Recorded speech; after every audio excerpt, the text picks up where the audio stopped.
Hai teman, kembali lagi bersama saya dengan novel yang berjudul Terpaksa Menikahi Pak Ustadz. Saya ucapkan terima kasih kepada teman-teman yang sudah bergabung, sudah bantu like, komen, dan subscribe. Saya ucapkan terima kasih. Bagi yang belum, mohon bantuannya, mohon keikhlasannya untuk teman-teman bantu channel ini dengan cara like, komen, serta subscribe di akhir video. Terima kasih. Baiklah, langsung saja kita mulai. Bab 54. Minum dulu. Syafiq memberikan air hangat pada Alika. Kok aku jadi pusing dan lemes, Mas? Ucap Alika dengan suara lirih. Syafiq membopong tubuh Alika menuju kasur.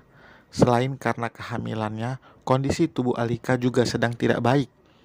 Itu kenapa ia terlihat begitu lemas seperti ini. Mas, pijitin ya. Syafiq memijat kepala Alika dengan lembut.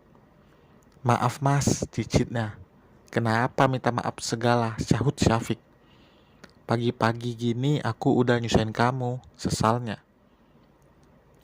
Rasa bersalah menyeruak dari hati perempuan itu. Bukannya ingin untuk merepotkan Syafiq. Jika bisa, Alika tetap melakukannya sendiri. Tapi Syafiq tentu tidak akan membiarkan itu. Mas gak merasa direpotkan. Kewajiban mas memang buat rawat kamu. Aku istri gak berguna ya. Gerakan tangan Syafiq terhenti. Ia mengubah posisinya menjadi duduk di hadapan Alika. Tangan lelaki itu terulur untuk menghapus butiran air mata yang mengalir membasahi pipi. Shh, jangan ngomong gitu. Alika tidak menjawab. Ia malah berhambur memeluk Syafiq. Ia merasa baru kali ini bertemu dengan orang yang begitu sabar menghadapinya. Tidak pernah membentak meskipun Alika berbuat salah. Syafiq lebih memilih menasehatinya dengan lembut. Karena saat emosi, seseorang tidak akan mempan jika diberi nasihat dengan suara yang keras juga. Kamu gak pernah marah gitu sama aku. Secara aku kan orang yang ngeselin, tanya Alika penasaran. Tangisnya mulai mereda. Manusiawi, mas pernah marah, tapi itu gak lama, ungkap Syafiq. Kenapa? Alika bertanya lalu melepaskan pelukan, beralih menatap Syafiq dengan lekat. Nabi Muhammad Sallallahu Alaihi Wasallam memberi perhatian besar terhadap masalah ini hingga beliau bersabda dalam satu hadis, La taqab walakal jannah, yang artinya janganlah marah, maka bagimu surga, jelas Syafiq. Setiap ada kesempatan, sebisa mungkin Syafiq memberikan ilmu pada istrinya. Alika bukan orang yang bisa langsung menerima setumpuk ilmu atau materi yang diberikan. Ia harus diberi penahanan. Dia harus diberi pengarahan yang sederhana. Ia pasti tidak akan menangkap jika penjelasannya terlalu berbelit-belit. Semoga kalau aku lagi marah, ingat itu, biar marahnya gak jadi, tutur Alika sambil terkekeh geli. Dalam keadaan seperti ini, ia masih saja sempat bercanda. Alika menolak untuk tidur karena ia mengatakan jika tidur maka dirinya akan merasa semakin pusing dan lemas. Setelah meminum vitamin, Alika merasa kondisinya membaik. Ia hanya makan buah untuk mengisi perutnya. Karena hanya buah yang bisa diterima perutnya. Beberapa hari berlalu, kini Alika sudah seperti biasa. Bahkan tidak bisa diam. Ia hanya sekali mengalami morning sickness. Ia bahkan kembali beraktivitas di kampus. Kemarin Bu Rita sudah pamit pulang karena banyak pekerjaan yang menunggu. Alika terlihat sedang sibuk memasak. Meskipun masih belajar, tapi ia tidak putus asa. Alika juga ingin seperti istri-istri di luar sana yang menyiapkan sarapan untuk suaminya. Masak apa sayang? Syafiq memeluk Alika dari belakang. Membuat sendok sayur yang dipegang perempuan itu terjatuh karena kaget. Mas, gerutunya. Syafiq terkekeh.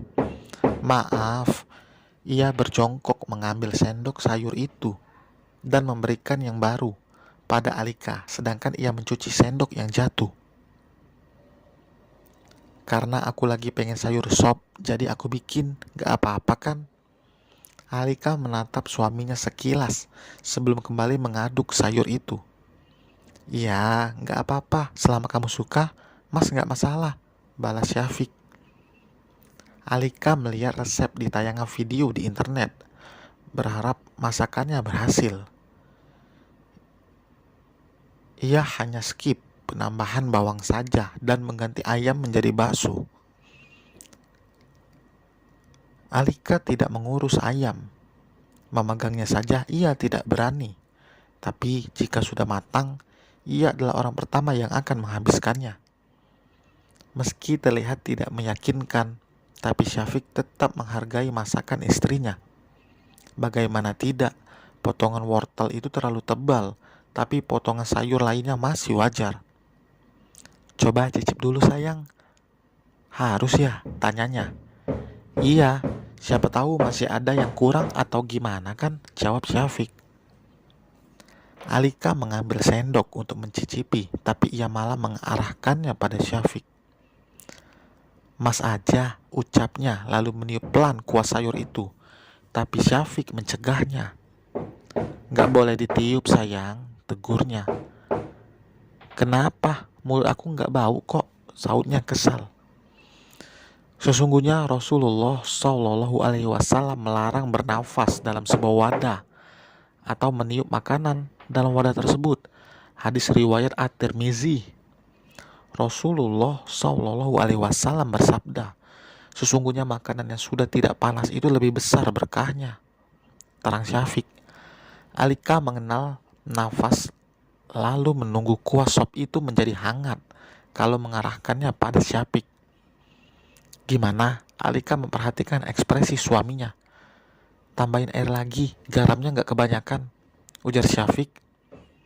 Alika penasaran dan mencoba sendiri. Yah, asin banget. Ia berjalan ke wastafel dan meludah di sana. Mas, tambahin air, gak apa-apa ya?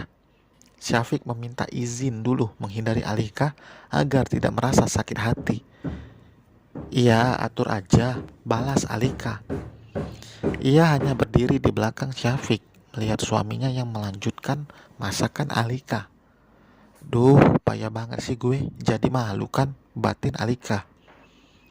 Kembali Alika mencicipinya, setelah Syafiq menambahkannya air, dan juga menaburkannya beberapa bumbu yang kurang. Enak, Alika manggut-manggut. Istri mas ini hebat ya, gak pernah nyerah belajar masak. Syafiq menyentuh kepala istrinya. Ini enak karena udah direvisi, celetuknya. Kamu kira proposal apa pakai direvisi segala? Kekeh Syafiq. Selesai sarapan mereka bergegas untuk berangkat agar tidak kesiangan. Syafiq juga hari ini harus turun ke lapangan untuk memantau proyek. Sebelum mengizinkan Alika untuk kembali kuliah, Syafiq sudah melakukan konsultasi pada dokter kandungan. Ia hanya tidak ingin terjadi masalah pada kehamilan Alika. Syafiq berjalan sambil mengamati para tukang yang mengerjakan bangunan. Memang tidak setiap hari, tapi dalam 1 minggu, Syafiq mengusahakan agar bisa memantau langsung proyeknya. Saat azan zuhur berkumandang, Syafiq meminta para tukang untuk berhenti sejenak dan melaksanakan sholat. Pak, tolong saat waktu sholat semuanya berhenti bekerja ya, ujar Syafiq pada mandor. Tapi itu akan menghambat pekerjaan dan bangunan akan lama selesainya, balas mandor itu. Tidak ada yang lebih penting daripada ibadah. Tidak sampai setengah jam mereka membutuhkannya waktu untuk sholat. Saya kan sudah sediakan tempat agar mereka lebih mudah saat akan sholat. Syafiq sampai menyewa sebuah kontrakan yang ada di seberang gedung yang sedang dibangun itu, guna memudahkan mereka yang ingin melaksanakan sholat. Para tukang yang memang pakaiannya selalu kotor tidak perlu cemas karena sudah disediakan baju dan sarung untuk sholat. tidak ada alasan bagi mereka untuk tidak sholat. Lelaki itu merasa marah karena mandor itu tidak mengindahkan ucapannya. Minggu lalu soal waktu sholat, mandor itu pasti hanya memikirkan agar bangunannya segera rampung. Tapi kita akan rugi waktu, Pak. Mandor itu masih kekeh. Lebih rugi lagi kita tidak sholat. Setidaknya saya sudah memperingati.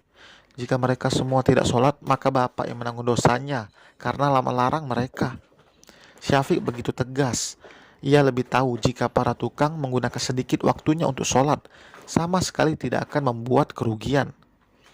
Setelah memantau proyek, Syafiq akan kembali ke kantor karena hari ini Alika akan pulang di jam yang sama seperti dirinya. Baru saja masuk ke dalam mobil, ia menerima telepon yang membuatnya benar-benar kaget.